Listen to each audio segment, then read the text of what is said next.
Hey everybody, and welcome back to Planet Coaster 2.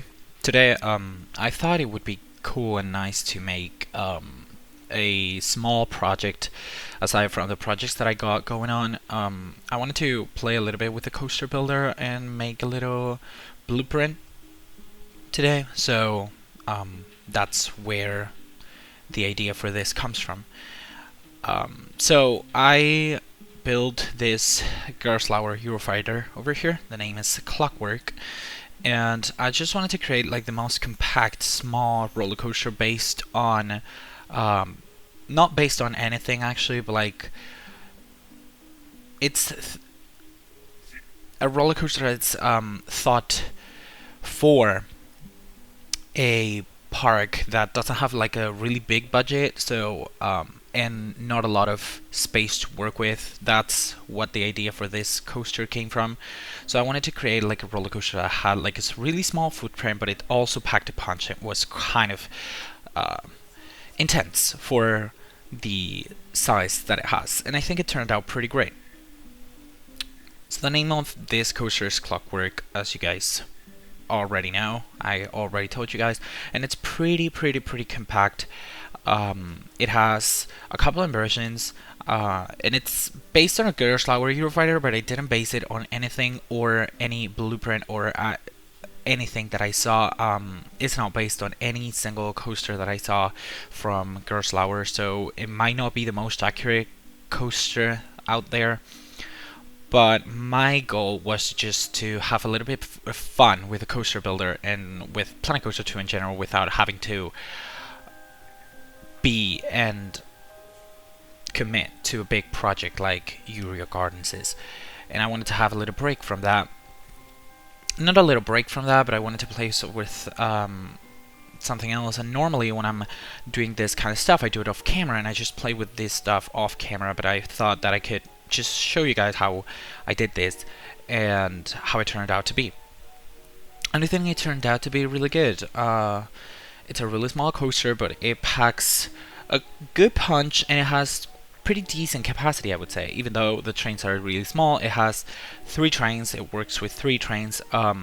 It's able to hold 3 trains, and all of the 3 trains are in the track at the exact same time, so there's no stacking of the trains at the station, which is pretty cool, and it's always something that I aim for. If you guys know me, it's something that I love, making my coasters be as efficient as possible. And yeah, so not much else on that part. I also struggled a bit with the forces over here. It seems like well, first of all, the heart lining, you guys know that when you smooth out your coasters, the heart lining gets ends up being a little bit gotten rid of by the coaster builder and the smoothing tool, so I just needed to fix that a little bit, and I ended up having really realistic forces, I would say. There's some places that the coaster might have a little bit more of a lateral force than expected, but it's an overhead restraint, so the movement, it's way more restricted than if it was only a lap bar. So I guess it could be inside of the normal levels of a Gerstlauer. I also haven't ridden any Gerstlauer ever, I think. Well, I have. I lied. I have ridden Gerstlauers. The most recent one that I can think of would be Pegasus Express in Park Asterix back in the year when it opened. But other than that, not much else. So, yeah. Not the most experienced in Gerstlauers, I would say. But anyways, here I am building one, and that's a layout. I think it's absolutely completely finished. Now I'm just playing with the interval times, with the colors, and with all of that a little bit. And then we're gonna create this station. I wanted to create like a station with a little bit more of detail, but then I realized that I don't know why I didn't feel it at that time, so I just created. Well, not that I didn't feel it, but like the theme that I was going for was a little bit too ambitious for the kind of coaster that this for the park that this coaster was meant to go to, you know, because, well, this coaster in particular was thought, as I said, to be in a small park with not a lot of budget, and theming would take a lot from the budget. So I just decided to make it a little bit more bare bones than it would be normally, but still enough for the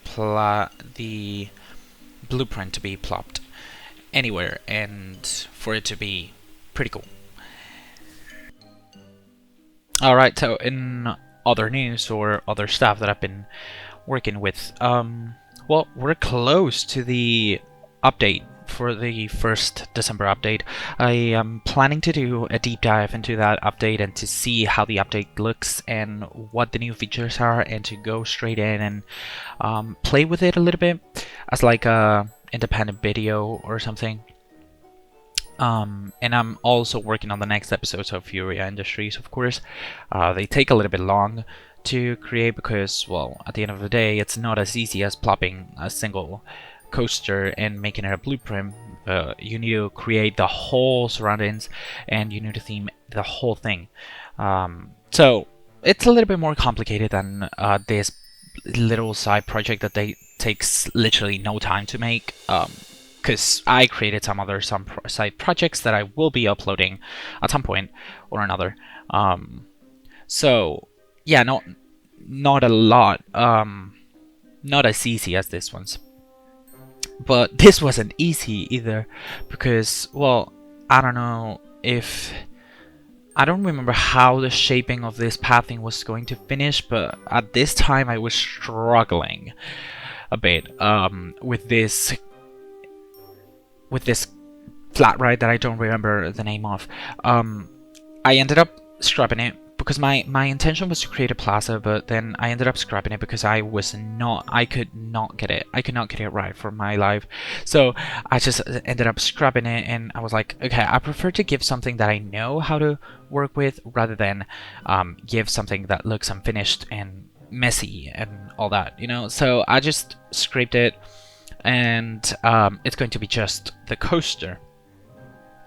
But yeah, not much on that side. I also added a little bit of a pathway over here. I'm pretty into creating actually realistic coasters and flat rides in Planet Coaster lately. Realistic in the sense that I want every single type of person to be able to access these rides. So people in a wheelchair, for example, wouldn't be able to access it because there were some stairs, but I built like a small box over there that gives the illusion for it to be an elevator. And I think that's something that I love doing, even though Planet Coaster doesn't need elevators because everyone is well, has all the mobilities solved and all that. They don't have any mobility issues and anything. But I feel like it gives like a nice touch to the actual ride, and yeah, a little bit of inclusion to those kind of people. So yeah, I just do that like as an illusion, even though it doesn't work for a lot of stuff, but like it makes it feel more realistic as well. When you see a coaster like that, because, well, coasters in real life are always accessible, or almost always, and I want to include that in these kind of coasters. Right now you guys are seeing me work on the station. It's going to be a really simple building, nothing too out of the ordinary. It's kind of like a theming that you would see on a cheap Six Flags park or a cheap Cedar Fair park. Well, not Cedar Fair anymore, because Cedar Fair doesn't on itself doesn't exist with that name anymore, you know. But like, yeah, that Six Flags merger park or anything, a low budget kind of thing to get rid of, or to, you know, get through the times and have a new coaster, but not plop it down just in a concrete yard, which, well. And actually, Six Flags tends to do a lot, but I didn't want this one to feel like that. So yeah, not much else to say towards that. These are just like some more details that I'm just adding, final details like fencing and some pillars and columns all around the place. I'm gonna add some foliage as well. It's gonna be kind of like planter kind of foliage, and then I'm just gonna add some foliage around it so that you guys can see how this could look in a park. And there's not gonna be much else things to do over here. So yeah, I think I'm just gonna leave you guys with the end of the speed build, and then we're gonna jump into the POV, and that's going to be it. So yeah, I hope you guys liked the speed build and the video and the short video that came here today, and I'll see you guys in future videos. Bye!